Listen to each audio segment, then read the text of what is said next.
And we're up. Hey, Hey, how's it going? pretty good, man. How are you? I am good. Apologize. The other podcast went a little long, so I was running late. It was all my fault. All my fault. Oh, it's fine. It's fine. So, All right.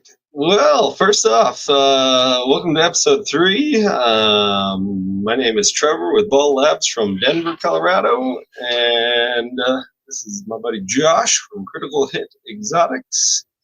How was your week, Josh? it was good. Busy. Have lots of stuff going on at my day job Yeah. right now. In fact, tomorrow I leave and I go to Washington for 3 days for work. So, trying to wrap up a bunch of stuff here at the house before I leave. It was a 4-day weekend for the kids. So super busy weekend. Um, but yeah, other than that, everything's good. Did some weird. So I'm trying out Clutch right now, Oh, um, just to see how that works. The the UX design on it's really nice. yeah. Um, I really like the family tree view Mm, and how everything is really usable. Um, I don't know if it's as powerful as Husbandry Pro, uh, especially just it's so specific to ball pythons. yeah. Um, but it just feels good to use. It's really easy to use. So, but I figured I'd try a month, see how it goes. I've used Husbandry Pro too, Yeah. so just comparing both products. Husbandry But Pro is really in depth. That's for yeah, sure. It's got a lot of features that. but it's not. It's very much a technical person making that. It's a Oh piece of yeah. database software where Clutch, it seems more of like I want this to feel good while I'm using it and be really easy to use. But I do a lot of UX stuff in video game design with interface and stuff. So I definitely can compare and stuff. But anyway, Trevor, how was your week? Not too bad. Not too bad. Let's see what all happened this week. I started the new contract, which has been a learning experience. So that's good. And picked up as far as the snake stuff goes, I picked up a new rodent client. So Ooh, that'll be interesting. Guy messaged me out of nowhere, and so that'll be fun. Had my first sold auction on Morph Market. I've nice, ran 2 auctions before, and finally had one actually hit the reserve and sell. So, nice. and local guy from Littleton, so Hey, he's going to be coming to get the banana calico male breeder that I have. That's nice. 50% Volta. So that's good. What else? What else? Not a whole lot. Kind of a nice, quiet week. I Yeah, can't complain about that. right. Good to have those every once in a while. Yeah, yeah. No, this between the kids all having stuff going on, uh, family stuff still ongoing for like the last month. Uh, I could really use a down week. Yeah, I don't think I'm going to get one because work's going to be pretty busy until April. So, right. um, but that's okay.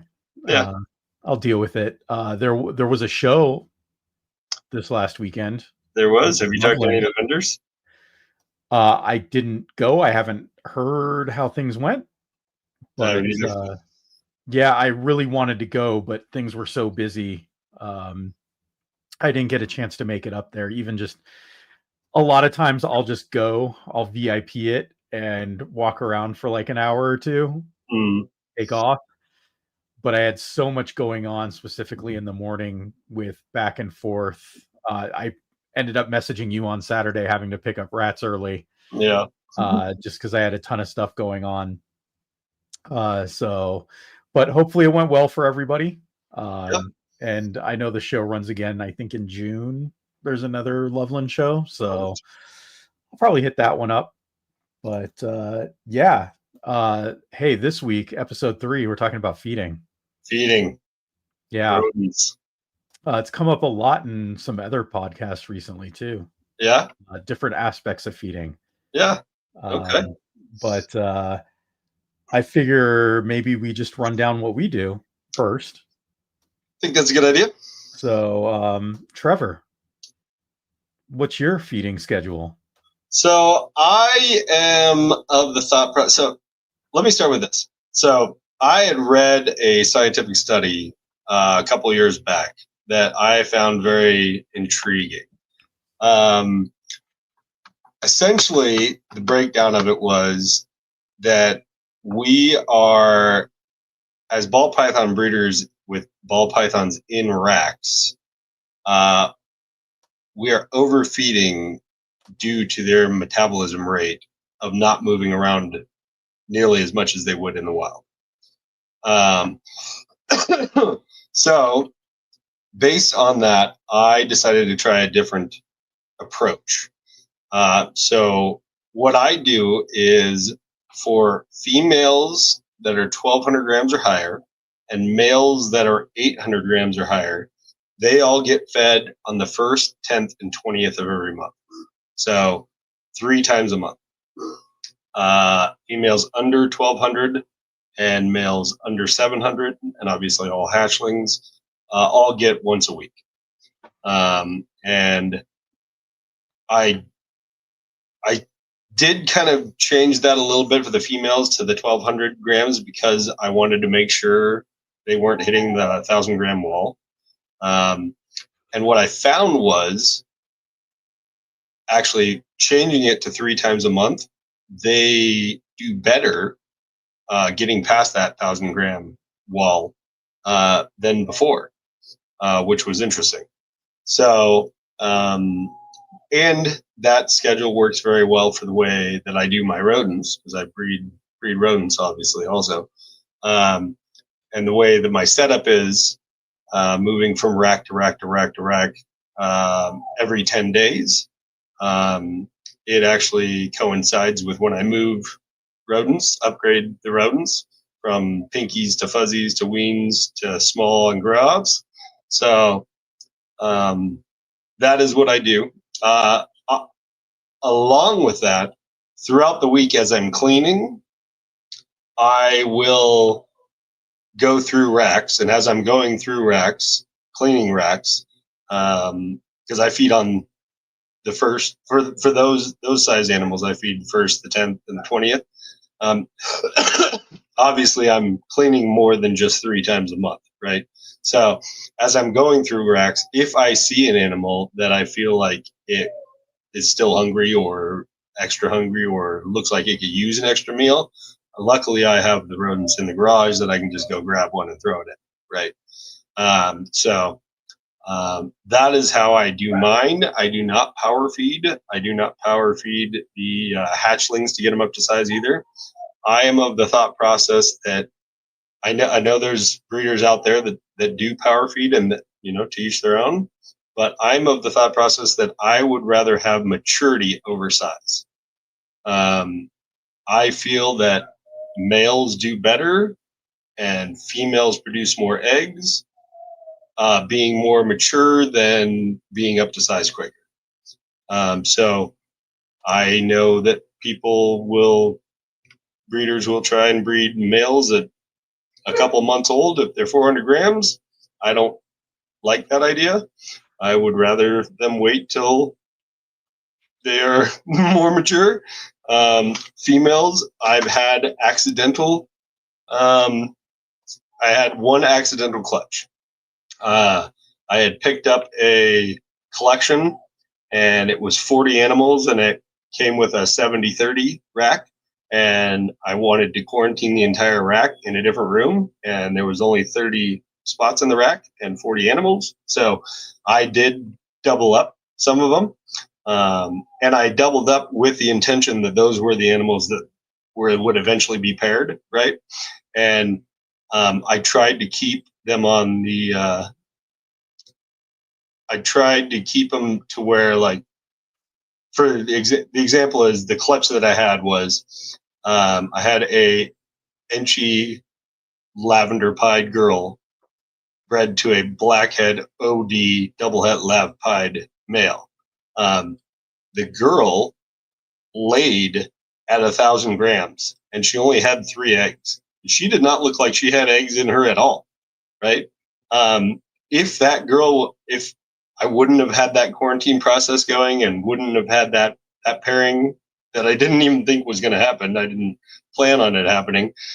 If I would have allowed her to go another year or 2 years, most likely just another year, or like it was like a season and a half, I think that she would not have produced only 3 eggs. She would have gotten the normal 6 eggs or 7 eggs or 8 eggs or right, whatever. But what I've now noticed about her is, like, this year, even after laying last year, she's still only like 1,250 grams. She's probably not going to have a full 6 egg, Yeah. the average full 6 egg clutch this year. So I'm almost hesitant to pair her again this year till she gets up to like 1,500 grams. Typically, I will do pairings starting at like 12 to 1,300 grams because I know they'll put on the extra weight. They'll blow up to 1,500, 1,600 grams pretty quickly when they get introduced to a male, and then their body just naturally will start putting on the weight, and they'll produce bigger clutches. But I don't feel like she's going to do that. So I may wait on her for another year to allow her to mature more, because I think she was only like 2 years old when I got this collection. She was a pretty small girl, and I was very surprised that she had laid. So my thought process is go for more mature than go for size. And I think you get better results all around. I'm also not one for overusing a male. Like, at the most, I'll do 1 male to 2 females. I have a collection size that's big enough that I can do something like that. Yeah. Right. But I want to preserve that male and make sure the health of the animals come first, no matter what. A lot of people produce, especially in this day and age with everybody that got in with COVID and they're looking to make money off this and all that kind of stuff. This is still really a hobby for me. Like, I have the LLC, I have the bank account, I have everything set up, but I'm not looking to get rich off this, right? So I'm not looking. This is not like a money maker for me. This is this is something I love to do. I love the animals, right? And so I'd much rather make sure that they are good, healthy. I don't know that I've ever had an animal die. I can't think of an animal. Yeah, I can't think of one. So I don't think I've ever had an animal die because of something bad happening, like, overusing a male or, something along those lines. So the animal's health is first and foremost for me. And so that's what I do for my feeding. Is there anything else besides that study that you read that brought you to the current schedule that you have right now? Just tweaking it. Yeah. Not really. Yeah, not really. I think that 3 times a month is plenty. I know people that do less than that, and it's plenty. I've heard that Mark Bailey only feeds once a month, and he's been doing this forever, right? So I think it's to each their own, but I think that power feeding and overfeeding is not good. Yeah, we'll get into that. That's definitely a topic we need to talk about. Yeah. Along with the reverse, right? Yeah, Maintenance feeding. Right. So that's So mine. That's my schedule. What about yours? What do you do? yeah, so it's pretty similar. Um, so when I started, I was feeding every week. Mm, Everything I was feeding every week, and I got to a point where I would like every female was hitting 1,000 gram wall, like mm, almost everyone. And so, like the pied girl, the first snake I got, um, hit that 1,000 gram wall and didn't eat for like 4 months. mm. Same, I had this het clown girl, the super pastel Mojave het clown girl. That same thing. She didn't eat for 6 months. I actually took her to the vet. That was Oh, the wow. first time I got worried. And was like, oh my god, she's not eating. And then realizing, like, yeah, this actually happens quite a bit. Quite often. Yeah. And like they're fine. But the other thing that I noticed was that in feeding every week, the animal wasn't actually going to the bathroom by the time I fed the next time. Oh, yeah. And um so it was kind of like, are they, you get to a point after you feed so much that it just, they're pooping all the time all of Right. a sudden. And I was spending so much time cleaning. Yeah. And this is before I had the rack. So I had all these Tupperware containers where I had to take each one off, crack the lids, and Yeah. like cleaning took a shit ton of time. Yeah. Yeah. Yeah. Um, and I kind of attributed getting the rack to like making me more efficient, which is definitely true, but also I believe it might have been Billy over at Mutation Creations Mm, was saying that he only fed every other week. gotcha. So I ended up switching, and I found after that point, most of my girls that were getting close to the 1,000 grams, none of them hit 1,000 gram wall. They all Nice. just kept eating through it, Yep. um, with feeding every other week. And I definitely was not cleaning as much. Yep. Like, you talked about feeding like on the 10th, 20, every 10 days. Mm, And I noticed that most of the snakes are defecating about the 10-day mark right. just naturally, and then wait a couple extra days and then feed them. But my actual schedule is basically anything over 500 grams, I feed every other week. There you go. And then everything under that, I feed every week. Every week. So my hatchlings and the juvies get fed every week. Mm, Um, they tend to, like, I think they're just metabolism is a little bit different. for sure. They they're fine. Like I've had a few animals that were hard to get on. I've had like 3 hatchlings that I've had to assist feed a couple times, or move to a different bin, and then they'll eat, and then I can move them back. I've Mm, done the car rides to yeah. get things to eat. Yeah. I've done the vanilla, like a Yeah. vanilla extract. So I've done it all. But I felt after I moved to the every other week, I have very few problems with anything over 500 grams not Yeah. eating. It's usually like a picky hatchling or something. Yeah. Um, so in fact, my last hatchling that I was having trouble with just ate on Saturday on its own. So Nice. I have no more difficult hatchlings right now.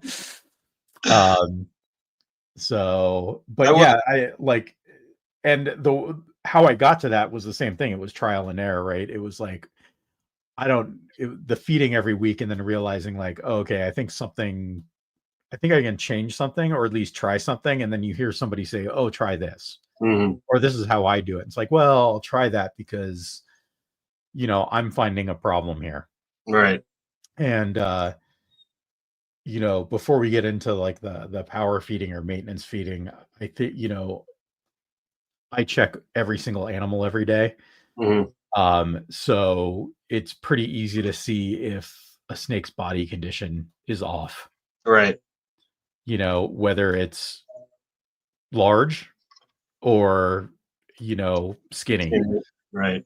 Um, and, you know, minus like I have this GHI girl that is definitely about to lay and is huge right now.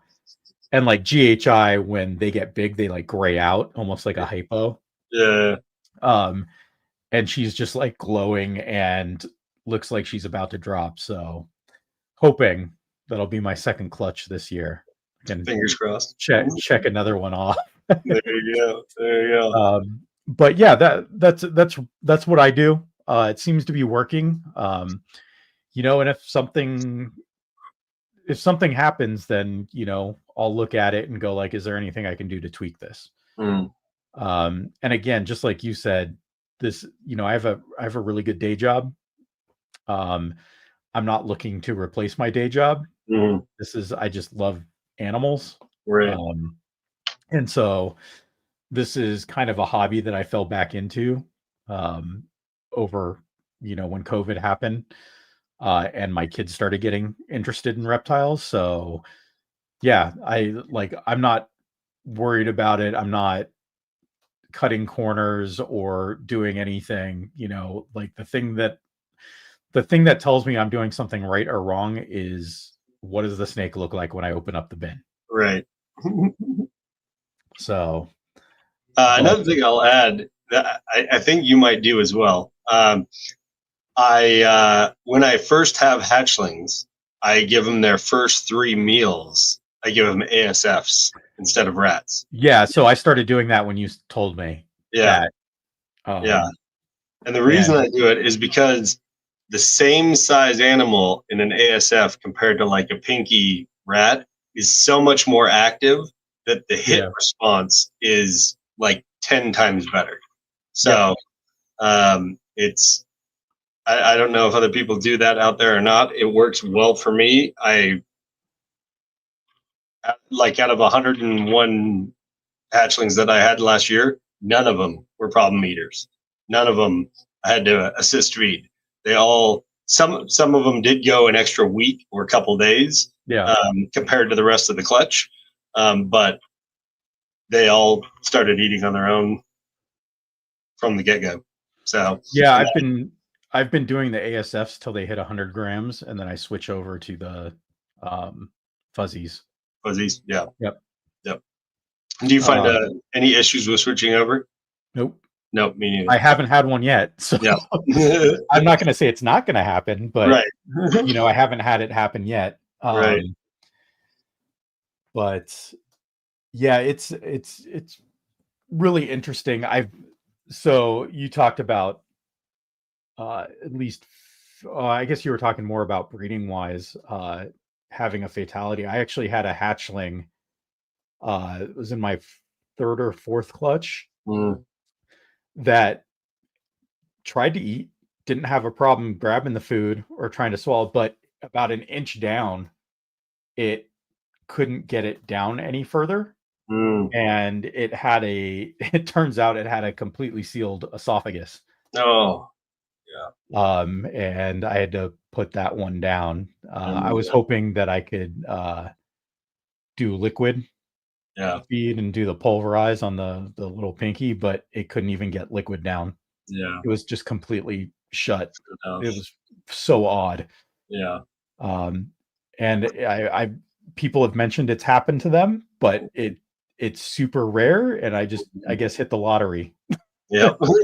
But it sucks. Like dude, like it's just one of those things when it first happens, like you're like, what the hell did I do wrong? But there was nothing could have done about that. Yeah.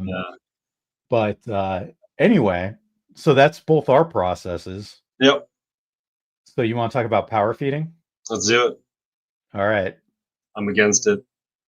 obviously. Okay, so here's the tricky part when we're talking about power feeding and maintenance feeding Yeah. is um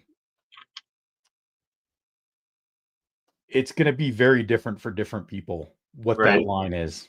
Mm, Everybody's going to have their own opinion, and it's not necessarily right or wrong. I think that the caveat that I will say is that if you look at the snake and the snake's health, that is the most important thing. mhm. And just like humans and us, we all have different builds. We all Mhm. eat differently. Sure. Um, my boys are hungry all the damn time Me too. and eat me out of house and home. Um, but then my daughter doesn't eat that much. So I don't know. I will say, like, for me, power feeding, I would like every 3 days. Like, I So don't I know a couple of different ways that people power feed, right? So like multiple at the same sitting. multiple at the same sitting and like every 3 days, right? Um, and I feel that both of them can run into issues. Not fully.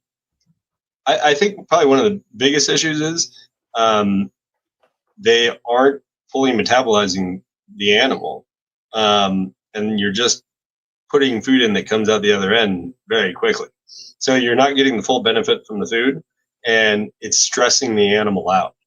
Um, that's one of the things that we really don't want to do with these animals is stress them out, right? That leads to not good things at all. Yeah. And if you're trying to power feed an animal to get it up to size to breed it quickly, it's also going to stress it out because it's not mature enough.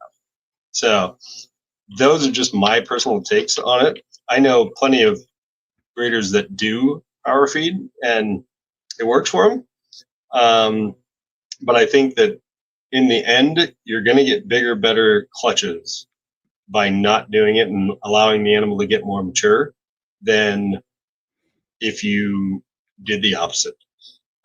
We even watch some of these guys on YouTube that we know power feeds, and we know they have 3 or 4 egg clutches, and it's because they're trying to be first to get that production out of that combo, so they can charge the most for it. And I understand why they're doing it, but you can tell they're in it for the money. That's what they're that's what Yeah. they're going for. uh, Like, again, I'll go back to like the health of the animal, right? Right. And there's the external factors where you see um the shape of the snake, Mm-hmm. how it's moving, Mm-hmm. stuff like that. But I worked in the restaurant industry for a long time, and I don't know if anybody that's going to watch this or if you're familiar with foie gras. No. That is duck liver, Mm-mm.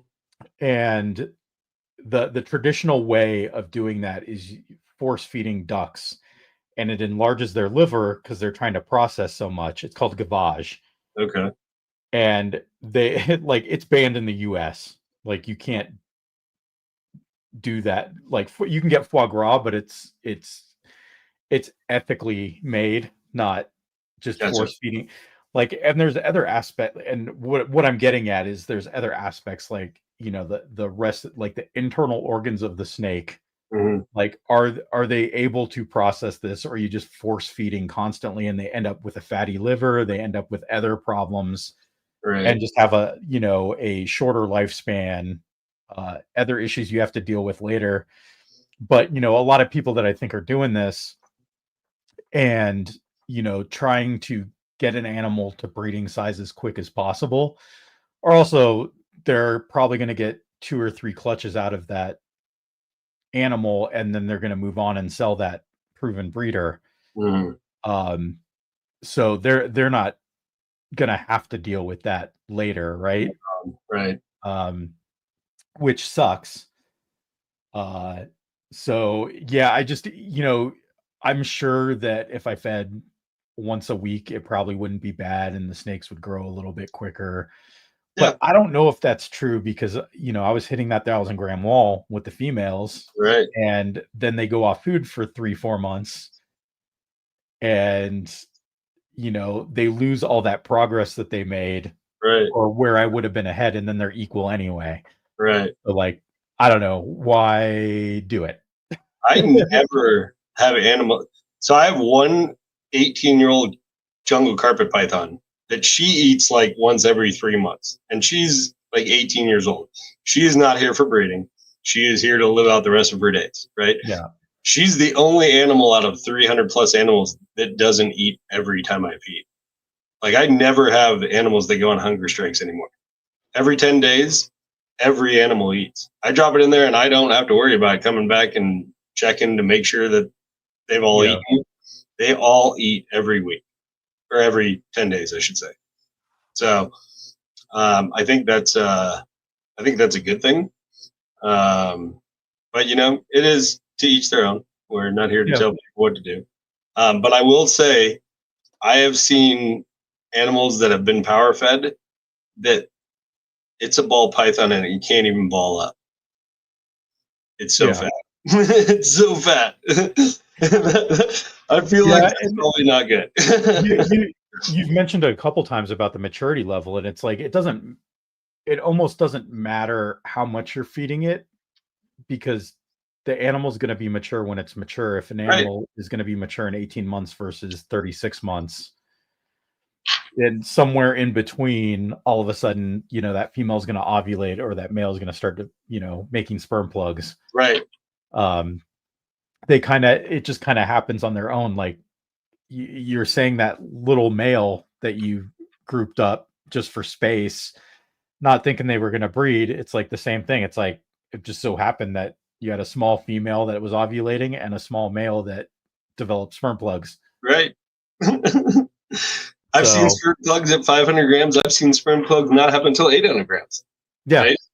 So it's all about the animal and nature. So trying to force it to do something that is not good for yeah. it. Yeah. The other thing is just like, if you were feeding that much, that snake is pooping a lot too. Yeah. And how much time are you spending cleaning? And how much money are you wasting on feeders that aren't really being Getting fully used? Yeah. Right. Um, it, I it's tough. it's the balance too. Like I got a good the feeding schedule that I have a good I check everybody. I have enough animals where I could check everybody every day. I spot clean every day. Mm, Um, I'm starting this cycle of, a row of animals. I do a full clean once a week, mm, and everybody else gets spot fed, and then I rotate those shelves week over week. gotcha. Actually, something that you had mentioned to me, where Yep. spot clean in the back, then push everything back and fill in the Fill in the new front. substrate in the front. Right. I'm starting that. Um, so we'll see how that goes. Nice. Rather than, like, I would spot clean, but I would do like a full clean every 3 months, but I do everything in one go. Gotcha. Yeah. Yeah. And it would take me about a day to get through everything. Everything. Yeah. But this way, I'm hoping that everything holds humidity a little bit longer too. Mm, Just because everything's getting checked a little bit more often, at least on the substrate drying out side. mm, Still trying to deal with humidity issues in my basement, which is fun. yeah. Um, but yeah, and you know, it's one of those things too. Like when you have a bunch of ball pythons, you can tell when they're overweight. Yeah. Like you were saying, can't ball up, Right. or just like that, like Yeah. around it. It's like it shouldn't be a triangle, meaning it's like too thin, Right. but that Should be a little bit peak. of curve should be, but not like bleh. Yeah. Right. A sausage. Um, but yeah, and there's a lot of people out there that I've heard that, feed every 3 to 4 days, and that's fine. Like I would just say, if you're doing that, just keep an eye on the condition of the animal. Yeah. Like some that's probably going to be fine, and they're going to eat, and they just have a different condition than other animals. Some might not be able to handle it as well as others, just Right. like humans. Um, I think it's the long term effects too. yeah, That yeah, what we don't realize, because we may only hang on to these animals for 4 or 5 years. You know, ball pythons can go 30 years. Yeah. If they've been overfed, they might not make it past 10. So who knows? Who knows? Right? Yep. And again, there's not a lot of studies out there on ball pythons with stuff like this. So, how does obesity in ball pythons affect being egg bound? How does it Right. affect, there's a ton of things that it could affect that people are just not thinking about. Right. So again, I think it's just all keep an eye on the condition of the animal and the health of the animal and do what you feel is best for the animal. So we have the flip side of power feeding, which is maintenance feeding, Maintenance feeding. So I'll start this because I had some experience with this recently. Okay. So the end of last year, as I was evaluating my goals from last year and where I want to be for this year in 2026, 2027, I have a plan to buy certain animals that are going to be ready at certain times. And so I was looking for some animals that were 600 gram range. So weren't going to be ready this year, but would be ready in 2026, the 2026 season. And Females. so what's that? Females. Females, yeah. Yeah. And so I'm like, okay, I'm searching for the genes that I want because I'm pretty specific. I buy very specific things. And I'm looking for things that are subadult, 500 plus grams, or something that was born in 2022. Because that would be a good indication about weight, where things are. Because my stuff, or early 2023 would be good too. And I'm looking at my animals that I produced last year as my gauge of my first clutch that hatched end of May. It was May 26th. They're at 320 grams right now.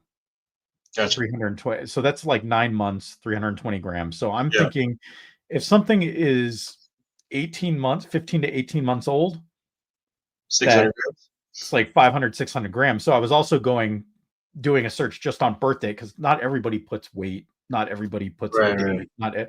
So I'm searching for these things in different ways to try to find things and just reaching out to people. So this is how I found out about maintenance feeding. Okay. So I got a message back from a few people that, because I asked about, they didn't have weight, but they had the birth date. Gotcha. And I was like, hey, can you get me a weight on these animals? Because I just want to verify that they're in the right range. And more than one person got back to me and they were like 250 grams. From 2022. I'm like, I didn't respond. I kind of just killed the conversation at that point. But I was like, I have animals that are bigger than that were born in May of 2024. Right. Like, how often are you feeding? And, that was my first thought. Right. Now, I want to inject some other information. I've had some picky eaters. Sure. Right? So I have a clutch where everybody is about 150 to 180 grams, my sixth clutch. I had one picky eater in that clutch that is just 100 grams right now. Gotcha. So I do understand that sometimes it's like, hey, you get a picky eater, they're just going to fall behind, right? Right. But I'm also of the thought that I would let people know that, going like, hey, just so you know, they're at 250 grams. They've been a picky eater. I'm just giving you the heads up because if you're going to have to deal with this if you want to get the snake, right? Right. Which is the right thing to do. Yeah, because at that point I'd be like, yeah, I'm going to pass, but I appreciate you at least telling me, and then I don't have the thought in my head that you're maintenance that you're feeding like once every other month or something. And then, so it's funny because I'm going through that, and then there on MJ's show with Emilio, uh, it got brought up, and it seemed like MJ had no idea about maintenance feeding, which I didn't either at the time. But he's like, "What the fuck? Why are people like if like feed your goddamn animals? Yeah, yeah, Like if you can't feed them, don't make them. Like I don't understand." Um, but yeah, so for everybody, maintenance feeding is feeding just enough keep the animal to alive. keep the animal alive because you're just producing animals to sell. Mm-hmm. And I mean, I guess it doesn't matter if you're selling, like you can maintenance feed a pet too, technically, Right, right, but you're feeding just enough to keep it alive, right. right? You might like some people might be doing it just to keep them small because they can fit more animals in a space. More space. Yeah. Um, it could be they've gotten overwhelmed Mm, and can't afford feeders for everything, so they're right. feeding as little as possible. They're taking care of their breeders and not feeding the snakes. My problem is that then these animals get sold, Yeah. and even just a person buying a pet is dealing with this problem of this animal that is now used to eating once a month, once every 6 weeks. Right. And the ball pythons are already skittish and go on hunger strikes and Right. stuff like that. Yeah. Like they're going to be freaking out, taking it to the vet constantly, Yeah. going like, I don't know what I'm doing. And it's nothing they did. It's just like people that have gotten this habit of like just doing the bare minimum, Yeah. which is upsetting. And then as a breeder, if I'm looking for something in someone's maintenance feeding, now I'm dealing with trying to get them back on a normal, what I consider a normal feeding regimen, Feeding schedule. Yeah. which would Right. be like, once every other week. Right. Um, so I don't know. And again, back to the condition of the animal, like sometimes Right. you can see it. You can see those animals that are just like a big triangle. Yeah. They're super skinny. Yeah. They'll get those weird wrinkles, like almost like they look like they're gonna shed. Right. In their Um, sides. and then they're just sick. Yeah. Like they're more susceptible to mites. They're more susceptible to other shit. All right. Yeah. So yeah, I don't. What's your take, Trevor? I 100% agree. I think it's sad and irresponsible as a breeder to do that, to just feed enough to make the animal stay alive. Um, I will say on the flip side, though, I did know a breeder in the past that he would have older animals that were smaller, and they stayed smaller because he never upgraded their tubs. And he would continuously feed, and keep them in, like a Yeah, quart or a 1065 or something like that. And they would be a year and a half, 2 years old, and not breaking 300 grams. And he would feed every week because he was buying feeders, right? So, but they would stay smaller. And then he would sell the animal and it would go to somebody else. And then the animal would double in size in like a month. yeah. Like, so there's that. But I think as far as maintenance feeding, only feeding once a month or just barely enough to keep the animal alive is ridiculous. And you shouldn't, Yeah. you should just probably scale back if that's the issue. Like you don't have the money for the feeders, um, or you're just lazy or whatever, right? So I'll say too, like it can sneak up on you. Oh yeah, for sure. So like I had 8 clutches. Yeah, I have 40. I have a 55-40 plus a 6 high 70. So yeah. I have 46 breeders, Breeders, right? Yeah, and I had 8 clutches and immediately had 50 hatchlings. So like yeah. I doubled like within a 3-month period. Quickly. And like, I gotta imagine some of these people that got in COVID, especially the people that just bought ready to breed animals right from the get-go, Right. all of a sudden it's like, holy shit, I got 100 hatchlings. Yeah. I had people And reaching out to me looking for hatchling racks like crazy. Like crazy. I got 6 clutches in the incubator and I got nowhere to put them and they're going to hatch next week. I'm like, what are you doing? yeah. I again, I'll go back, like being a project manager, I had planned for 10 clutches. Mm, So I had planned to purchase the rack. I had planned, so like right. I wasn't overwhelmed in that respect, but I think really quickly you go like, oh shit, my feeding cost Yep. just skyrocketed. Like, Right. how did that? Oh, I am now feeding 50 animals every week. Extra. Yeah. Yeah.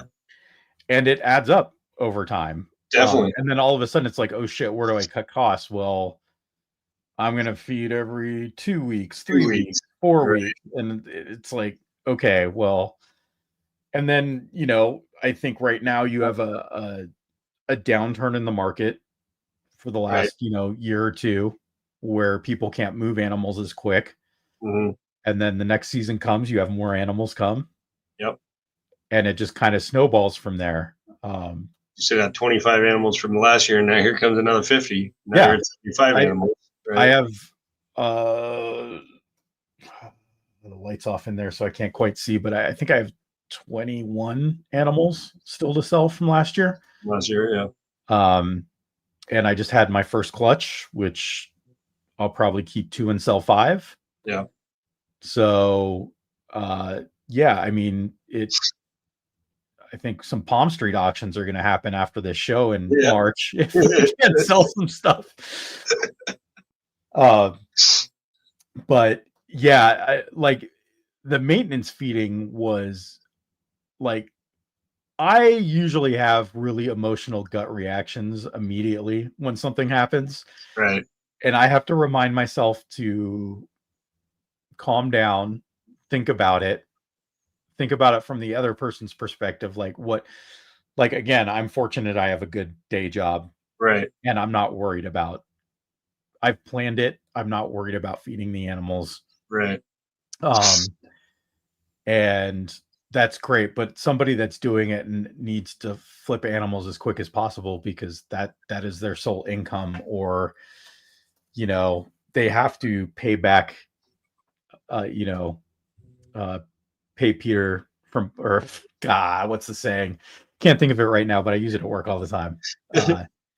But Pay the yeah, piper. yeah. Um, Maintenance feeding is just a weird, like, I look at them both, like power feeding and maintenance feeding, and it's like I can see power feeding. It's like you're trying to jump ahead. Right. Um, you have the means to do it. Um, but maintenance feeding is just like borderline. Well, I guess power feeding's the same. I was gonna say borderline cruelty, but Animal abuse. yeah, I mean, like, I guess power feedings can be the same thing, right? Can be. Especially, um, but yeah, I don't know what the right answer is. Like, I you almost know, feel like the right answer is letting the animal tell us what to do. yeah, Right. Um, Even in the scenario of power feeding, right? If you're feeding every 3 days and the animal doesn't eat every 3 days, the animal's telling you it's being yeah, overfed, right?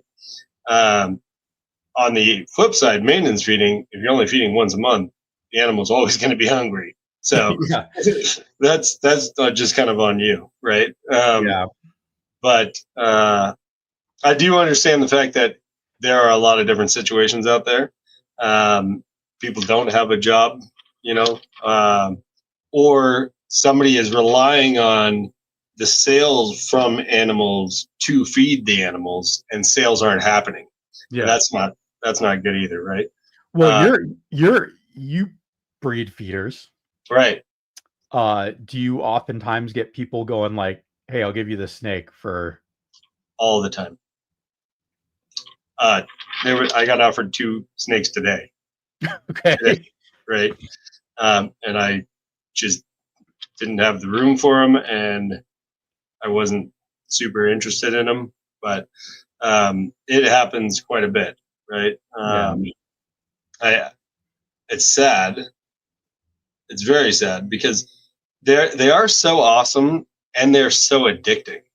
Um, people will get a couple and then they'll go to a show and see hundreds and all these cool patterns and colors, and they people definitely can get addicted and overwhelmed and uh and yeah. So No, I understand that side of it for sure. Um, and there are people out there that just think, hey, it's just one more animal, right? yeah, Um, but that one more animal turns into 400 pretty quick, right? So, it um, does.